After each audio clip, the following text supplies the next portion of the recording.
نہیں رہی، وہ سلسلہ جاری ہی نہیں رہا جو اور ملکوں میں جاری رہا ہے۔ اس کے ساتھ ساتھ میں یہ بھی کہوں گی کہ تعلیم کا فقدان، اس کا بھی بہت بڑا دخل ہے۔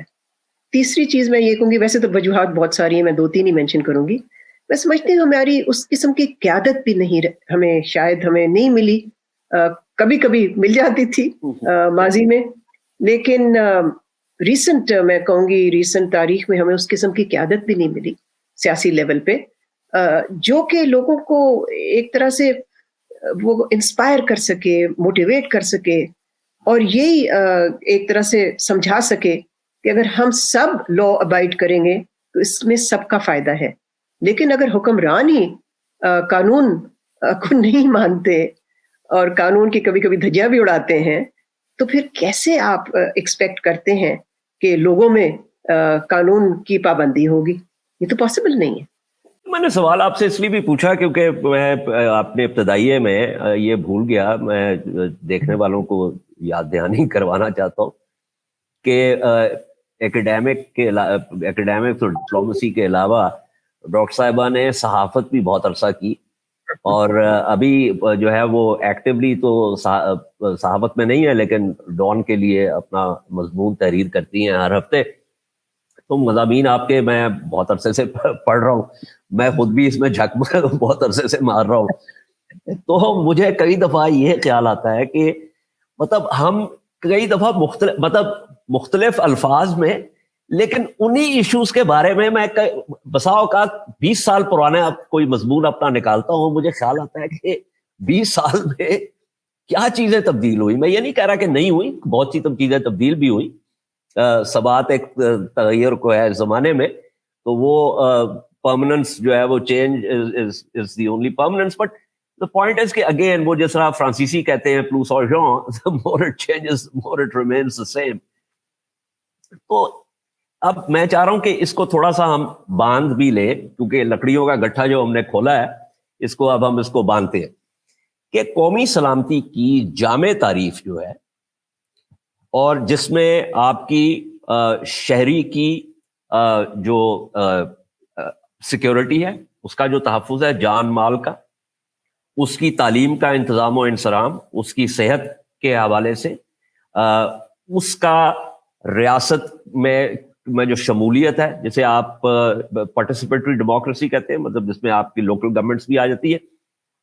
اور پھر اس کا زینہ جو ہے پھر پروونشل گورنمنٹ، پھر فیڈرل گورنمنٹ، اور پھر وہاں پہ پالیسی بنتی ہے، اور شہری کا ایک پارٹیسپیشن ہے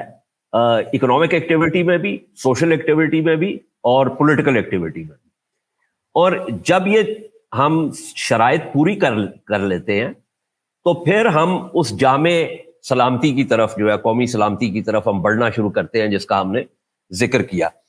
تو اس میں جو گہرا تعلق ہے ان تمام چیزوں کا، اس میں آپ سے یہ جاننا چاہ رہا ہوں کہ ریئلسٹکلی اسپیک جو ہم نے صورتحال دیکھی ہے، اور جس کے مضرات جو ہے وہ مضمرات ابھی بھی ہم جو ہے نا دیکھ رہے ہیں، ہم کس حد تک ان چیزوں کو درست کر سکتے ہیں؟ کیا ہمیں ہر چیز کی طرف توجہ دینی پڑے گی، یا ہم کچھ کی ایریاز تلاش کر لیں کہ اس کے اندر ہم کچھ چیزیں کر لیں تاکہ ہماری بہتری اور اس کا کوئی ایک ٹرکل ڈاؤن ایفیکٹ ہو؟ جیسے جنوبی کوریا نے کیا اپنی سیاسی اپنا سماج جو اپنی معاشی استحکام کے لیے، چین نے کیا، اور بھی مختلف ممالک ہیں۔ آپ کیا سمجھتی ہیں کہ ہر چیز میں ہاتھ ڈالیں اور پھر ناکام ہو جائیں، یا کچھ چیزوں کو کہیں کہ یار ان کو ہم نے ٹھیک کرنا ہے؟ دیکھیں، اس وقت جو پاکستان کو جن چیلنجز کا سامنا ہے، وہ چیلنجز سب ایک دوسرے سے ملتے ہیں، یعنی کہ کنیکٹڈ ہیں۔ کریکٹ۔ تو یہ بہت مشکل ہے کہنا کہ ہم صرف ایک پہلو پہ توجہ دیں، اس لیے کہ اگر ایک پہ دیں گے تو وہ تو پھر بالکل ہی باقی کی جو چیلنجز ہیں جن کا اثر پڑتا ہے اسی چیلنج پہ، پھر وہ ایڈریس نہیں ہوں گے، اس سے ہم نہیں نپٹ پائیں گے۔ تو معاشی چیلنج سے نپٹنے کے لیے بھی ہمیں کیا کیا چاہیے؟ ہمیں سیاسی استحکام چاہیے، پولیٹیکل سٹیبلٹی چاہیے، ہمیں اس قسم کی جمہوریت چاہیے جس میں کہ جو الیکٹ ہو کے آئیں وہ لوگوں کے ویلفیئر کا سوچیں, صرف اپنا نہ سوچیں. سو صرف سیاسی استحکام کی بات نہیں ہے, جمہوریت کی کوالٹی کی بھی بات ہے, جس میں کہ لوگوں کا بھی پارٹیسپیشن, جس کا آپ نے لفظ استعمال کیا, اور دلچسپی ہو اور انگیجمنٹ ہو. اور ساتھ ساتھ میں کہوں گی کہ تعلیم بہت اہم ہے. دیکھیں, میں نے تو کوئی ریسنٹلی کسی گورنمنٹ کو اس پہ فوکس یا توجہ دیتے ہوئے نہیں دیکھا, حالانکہ یہ کور ہے. ویسے تو آئین میں ڈال دیا آرٹیکل, لیکن میں تو کہتی ہوں کہ آئین کا جو آرٹیکل ہے اس کا تو ہم اس کو وائلیٹ کرتے ہیں, جس میں کہ یہی ہے کہ ریاست کی ذمہ داری ہے کہ ہر بچے کو تعلیم مہیا کریں. تو ہم تو میں تو کہتی ہوں 22 ملین وائلیشنز ہیں اس کی, اس لیے کہ 22 ملین بچوں کو آپ نے ریاست نے نہیں دیا ہے. میں تھوڑا سا آپ بالکل درست کہہ رہی ہیں, آپ کی بات بھی بالکل درست ہے کہ ہم چیزوں کو چھوڑ نہیں سکتے. میں صرف جو میں نے بات کی نا کہ کچھ کی ایریاز کی, وہ میں یہ کہہ رہا تھا کہ مثال اگر میں اس کی دے دوں اپنے تئیں, آپ اس سے اتفاق کریں یا اختلاف کریں وہ ایک علیحدہ چیز ہے, کہ مثلا ہمارے جو ریونیوز آتے ہیں, جو ہمارا جو ڈالر انفلو جو ہے, اس میں ایک بہت اہم چیز ہے ریمیٹنسز. جو پاکستانی باہر ہیں وہ پیسہ بھیجتے ہیں, اور ایک دو دفعہ تو وہ ہماری ایکسپورٹ سے زیادہ تھا. اب اس کے اندر ہم نے دیکھا ہے کہ دنیا کے مختلف ممالک میں جو جسے ہم کہتے ہیں ایجنگ پاپولیشن, کہ وہاں پہ لوگ جو ہے زیادہ بوڑھے ہو رہے ہیں, اور چونکہ بچوں کی پیدائش کی شرح کم رہی ہے, اس لیے ان کو جو ہے وہ ورک فورس کی ضرورت ہے, اور وہ صرف انسکلڈ لیبر نہیں ہے, اس میں اسکلڈ ورک فورس بھی ہے, کہ آپ ان کو, اور یہ دنیا کے اور ملک کر رہے ہیں. یہ نہیں ہے کہ again I am not seeing that we need to reinvent the wheel, کہ بھائی آپ ٹارگٹ کریں, آپ فیسیلیٹیٹ کریں ایز اے گورنمنٹ, کہ آج اگر آپ کی ریمیٹنس جو ہے وہ 25 یا 26 بلین ڈالر پہ ہے, تو آپ اس کو 80-90 بلین ڈالر پہ بھی لے جا سکتے ہیں. تو میرا کہنے کا مقصد یہ تھا کہ کچھ کی ایریاز آئیڈینٹیفائی کر لیں, تاکہ پھر اس کا ایک ٹریکل ڈاؤن ایفیکٹ بھی ہو. Just one example. پر اعجاز, اس سے زیادہ اہم تو یہ ہے نا کہ جو ہمیں قومی ریسورسز کی ضرورت ہے وہ ہم صرف گھر سے ہی جنریٹ کر سکتے ہیں. ٹھیک ہے, ریمیٹنسز کا ایک بڑا اچھا رول ہے, مثبت رول پلے کر سکتے ہیں, بلکہ زیادہ افیکٹولی, جیسے آپ بھی کہہ رہے ہیں. لیکن اصل بنیادی مسئلہ کیا ہے کہ ہمارا بجٹ کا خسارہ ہے, اور ہمارا جس کو کہتے ہیں بیلنس آف پیمنٹس, یعنی کہ جو ہم باہر چیزیں لیتے ہیں, امپورٹس کرتے ہیں اور ایکسپورٹ کرتے ہیں, اس میں بہت بڑا گیپ ہے. یہ دو جس کو ٹوین ڈیفیسٹس کہتے ہیں, ان کا جب تک ہم کوئی سلوشن نہیں کریں گے, اور یہ سلوشن ان کا باہر سے نہیں آئے گا, نہ ریمیٹنسز سے آئے گا, نہ بیل آؤٹ سے آئے گا, نہ IMF سے آئے گا, اس کا صرف ریفارم سے آئے گا. اور ریفارمز, جی, اور ریفارمز آپ کہیں, I am just agreeing with you, far reaching reforms کی ضرورت ہے. لیکن اب سوال یہ پیدا ہوتا ہے کہ اب دیکھیں پاکستان انتخابات کی طرف جا رہا ہے, تو سوال یہ پیدا ہوتا ہے کہ آیا کوئی سیاسی پارٹی ہے جس کو ہم ریفارمسٹ کہہ سکیں, جو چاہتی ہے کہ اس قسم کے ریفارمز ہوں جس سے کہ پاکستان اپنے پیروں پہ کھڑا ہو معاشی طور پہ, جس سے کہ اس کی نیشنل سیکیورٹی جو ہے وہ منظم ہو, اسٹرانگ ہو, افیکٹو ہو. تو یہ تو بہت بڑا, یعنی کہ میرے لیے تو یہ سوالیہ نشان ہے. میں تو انتظار میں ہوں کہ کوئی سیاسی پارٹی ہے جو کہے, یہ کہ اپنے آپ کو کہے کہ ہم ریفارمسٹ پارٹی ہیں, ہم چاہتے ہیں کہ اس قسم کے ریفارمز ہوں جس سے کہ پاکستان آگے جائے. میں نے اتفاق ہوا 2010 میں, مارچ 2010 میں, اس زمانے کے ترکیے کے جو صدر تھے عبداللہ گل صاحب, تو وہ پاکستان آ رہے تھے, تو انہوں نے یہاں پہ سفیر جو تھے ان سے کہا کہ وہ انتخاب کر لیں کسی پاکستانی صحافی کا جو کہ انقرہ آ کے پاکستان آنے سے پہلے ان کا انٹرویو کرے. سم ہاؤ وہ انہوں نے بھیج دیے سی ویز وغیرہ, تو وہ پورا فال جو تھا وہ میرے نام پڑ گیا. تو میں نے جا کے ان کا انٹرویو کیا. تو ادھر اس باقی باتوں کے علاوہ انہوں نے ایک مجھے بات کی کہ دیکھیں, ہم نے اس بات کا فیصلہ کیا ہے آپ نے کہ 3 چیزیں بہت ضروری ہیں: political stability, economic strength, and zero conflict in the region. یہ آپ کو پتا ہے کہ اس زمانے میں یہ کردش پرابلم کا بھی یہ اس کو بھی ریزالو کر رہے تھے سیریا کے ساتھ بھی. خیر بعد میں وہ معاملات جو ہے وہ بگڑ گئے, وہ ایک علیحدہ بات ہے. لیکن مجھے یہ بات ان کی یاد ہے اور میں سمجھتا ہوں کہ انہوں نے یہ جو 3 نکتے رکھے اس انٹرویو میں میرے سامنے, ان 3 نکات کا اطلاق جو ہے وہ ہر ملک پہ ہوتا ہے اور ہمارے ملک پہ بھی بالکل ہوتا ہے. آپ نے کنیکٹیوٹی کی بات کی جو بہت ضروری ہے. میں نے ایک پروگرام اکنامک ڈپلومیسی کے حوالے سے بھی کرنا ہے کہ جس میں ہم خاصے پیچھے ہیں, اس میں بھی اصلاحات کی ضرورت ہے. اور جو اہم چیز جو سامنے آئی ہے آپ کی تمام باتوں سے کہ ان مختلف جو پہلو ہیں ان کا آپس میں ایک جڑاؤ ہے, ایک تعلق ہے, اور اس کے لیے بیٹھ کے, اور یہ ریفارمسٹ پارٹی کی جو آپ نے بات کی, کسی کو بیٹھ کے اس کے اوپر بہت غور سے کام کرنا پڑے گا کہ یہ تمام معاملات جو ہیں ان میں کس طریقے سے ہم اس کو بہتر کر سکتے ہیں. لیکن اس میں مجھے ایک چیز اور بتائیے, کیونکہ آپ کی پی ایچ ڈی جو ہے وہ اس حوالے سے بھی ہے کہ سیاست میں پارٹیاں جو ہیں وہ کیا کرتی ہیں اور ان کے کیا پریشرز ہوتے ہیں. ان کے جمہوریت میں بسا اوقات ہم نے یہ دیکھا ہے کہ بہت سی اصلاحات اس لیے رہ جاتی ہیں کیونکہ سیاسی پریشر جو ہے وہ اتنا ہوتا ہے پارٹی کی لیڈرشپ پہ یا لیڈرز پہ کہ وہ کئی دفعہ وہ کام جو وہ کرنا بھی چاہتے ہیں وہ نہیں کر پاتے. دیکھیں اعجاز, اصلی قیادت تو وہی ہوتی ہے نا کہ جو یہ پریشرز کو برداشت کرے اور اپنے ملک کو لیڈ کرے, اور یہ نہیں کہ اس کے پارٹی کے جو لوگ ہیں وہ اس کو لیڈ کر رہے ہیں, پھر اس کی قیادت کا فائدہ کیا ہے؟ یہ کس قسم کی لیڈرشپ ہے؟